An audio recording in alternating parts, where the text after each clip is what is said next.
कैसे हैं दोस्तों। मैं इस वक्त जहाँ खड़ा हूँ ये मेरा किचन है घर में। और इस किचन में जब भी आता हूँ तो एक ही बात का ख्याल आता है कि काश मेरा परिवार यहाँ पर होता या मैं अपने परिवार के साथ होता। है कि नहीं? आप भी कभी ना कभी इस सोच से गुजरे होंगे। माँ बाप की बात, अगर आप शादीशुदा हैं तो बीवी की याद होती है। सबकी जिंदगी में ये बात होती है।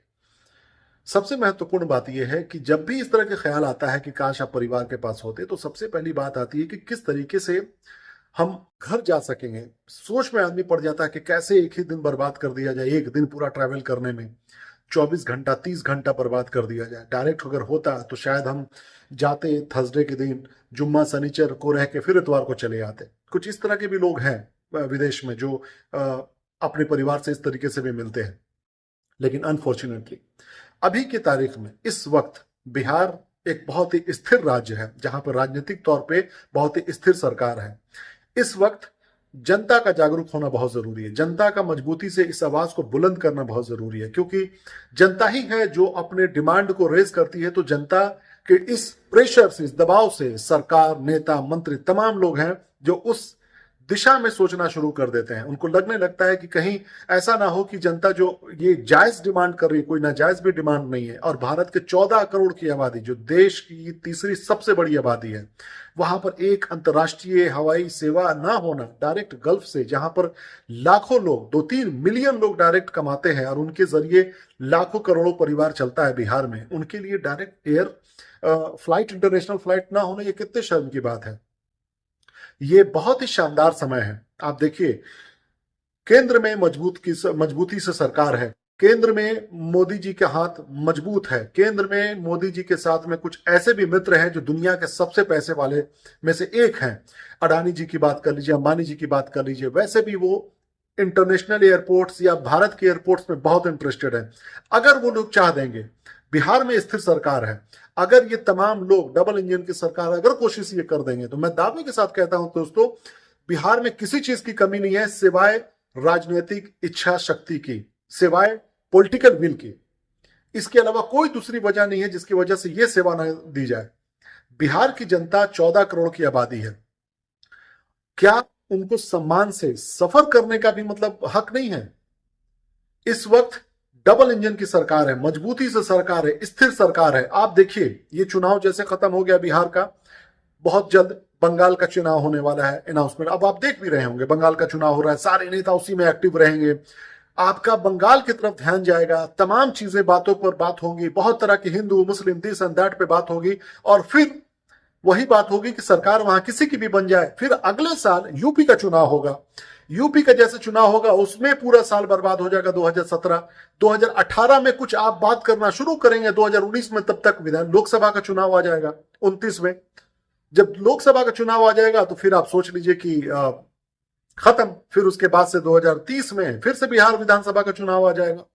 मतलब 25 गुजरा बिहार के चुनाव में, उसके बाद से आपका अभी बंगाल का चुनाव आ जाएगा, फिर उसके बाद से यूपी का चुनाव आ जाएगा। इसी तरीके से चुनाव आते रहेंगे और सारे पैसे, आपके टैक्स के पैसे, करोड़ों अरबों रुपए जो भारत में बिहार के लोग भेजते हैं, वो तमाम लोगों का पैसा सिर्फ इसमें इस्तेमाल हो रहा है कि वो चुनाव होंगे, इधर उधर पैसा बांटा जाएगा। 10-10 हजार अभी बिहार में भी बांटा गया है। आप सोचिए, लाखों करोड़ों अरबों रुपए जो है इसी तरीके से बर्बाद हो जाते हैं।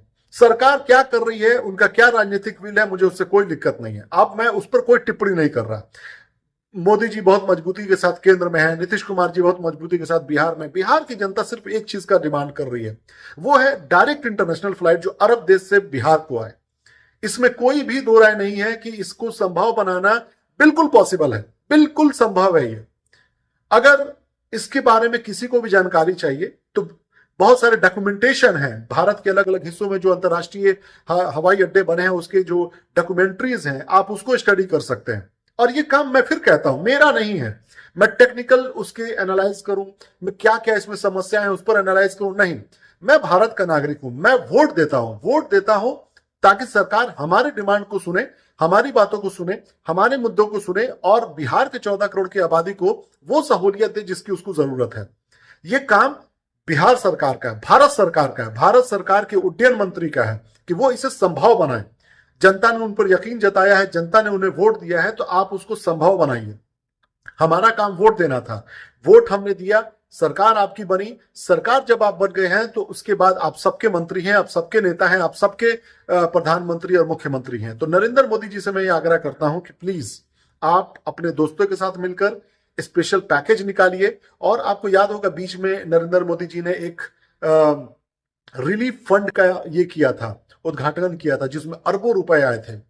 उस पैसे का भी इस्तेमाल अगर बिहार में कर दिया जाता तो शायद मुझे लगता है कि किसी को जीरो से नहीं बनाने की जरूरत है, किसी एक एयरपोर्ट को पकड़कर आप उसको अंतर्राष्ट्रीय स्तर पे शानदार बना दीजिए। और वहां पर एक दो फ्लाइट जब आना शुरू हो जाएंगी, अपने देश की फ्लाइट आना शुरू हो जाएंगी, एयर इंडिया आना शुरू हो जाएगी, इंडिगो आना शुरू हो जाएगी, स्पाइस जेट, तो उसके बाद से अरब देश के भी कंट्रीज से भी जो है ना डायरेक्ट फ्लाइट आना शुरू हो जाएंगी। ये बिहार की जनता की एक छोटी सी मांग है, कृपया करके इसे सुन लें और इसे संभव बनाइए।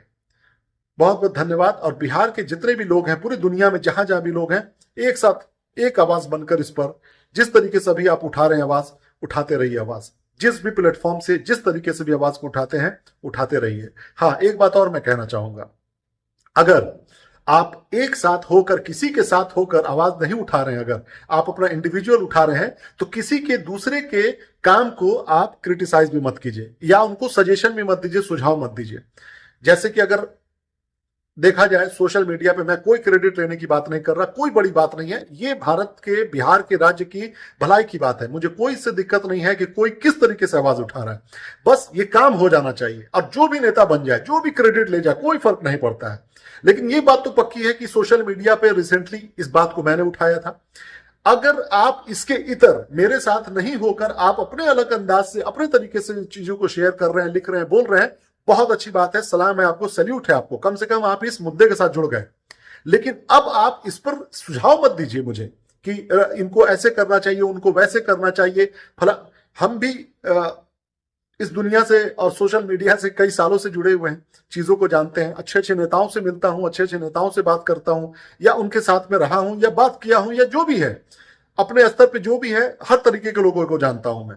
तो कब किस चीजों के बारे में क्या बात करनी है मुझे पता है, लेकिन मैं ये भी नहीं कहता कि सब कुछ मुझे ही पता है। हम सब लोग मिलकर अच्छा काम करेंगे, हम सब लोग मिलकर बिहार का काम करेंगे, हम सब लोग मिलकर एक सुझाव के साथ, एक बेहतरीन ईमानदारी के साथ, जो है ना, अगर आपके दिल में जनता की भलाई के लिए, याद रखिएगा, ईमानदारी वाली सोच है ना, तो ऊपर वाला भी आपकी मदद करता है। यहां पर किसी भी तरीके का कोई राजनीतिक सोच नहीं है, किसी भी तरीके का कोई फायदा नुकसान वाली बात नहीं है। जिसको हीरो बनना है बने, जिसको फॉलोअर्स, लाइक्स, शेयर जिसको चाहिए ले ले। मेरा मकसद है कि अगर आप मेरे साथ अलाइंड होकर नहीं है तो आप मुझे मशवरा भी मत दीजिए। बाकी जो जैसा कर रहा है बेहतरीन, मकसद एक ही है, बिहार में अंतर्राष्ट्रीय एयरपोर्ट होना चाहिए डायरेक्ट फ्लाइट के लिए। बहुत बहुत धन्यवाद। जय हिंद, जय बिहार।